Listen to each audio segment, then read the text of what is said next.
বিশিষ্ট সাহিত্যিক ও কবি সুনীল গঙ্গোপাধ্যায়ের লেখা একটি বিখ্যাত কবিতা আজ আমি পাঠ করে শোনাচ্ছি। কবিতা সেই সব স্বপ্ন শুরু করছি। কারাগারের ভেতরে পড়েছিল জ্যোৎস্না, বাইরে হাওয়া, ভীষণ হাওয়া, সেই হাওয়ায় নৎসারতার গন্ধ।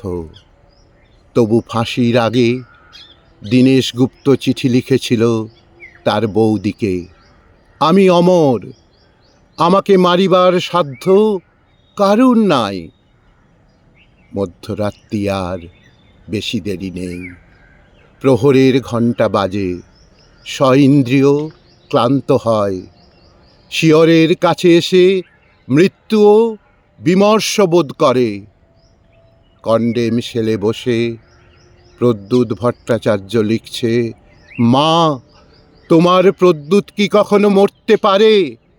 আজ চারিদিকে তাকিয়ে দেখো, লক্ষ লক্ষ প্রদ্যুৎ তোমার দিকে তাকিয়ে হাসছে। আমি বেঁচেই রইলাম মা, অক্ষয়। কেউ জানত না সে কোথায়। বাড়ি থেকে বেরিয়েছিল ছেলেটি, আর ফেরেনি। জানা গেল দেশকে ভালোবাসার জন্য সে পেয়েছে মৃত্যুদণ্ড।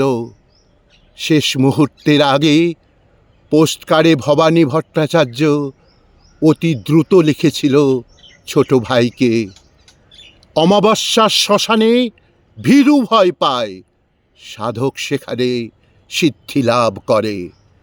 আজ আমি বেশি কথা লিখব না, শুধু ভাবব মৃত্যু কত সুন্দর।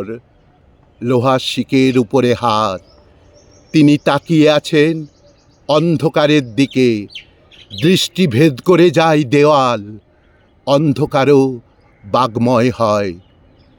সূর্য সেন পাঠালেন তার শেষ বাণী, আমি তোমাদের জন্য কি রেখে গেলাম? শুধু একটি মাত্র জিনিস, আমার স্বপ্ন, একটি সোনালি স্বপ্ন। এক শুভ মুহূর্তে এই স্বপ্ন দেখেছিলাম। সেই সব স্বপ্ন এখনো বাতাসে ঘুরে বেড়ায়। শোনা যায় নিঃশ্বাসের শব্দ, আর সব মরে, স্বপ্ন মরে না।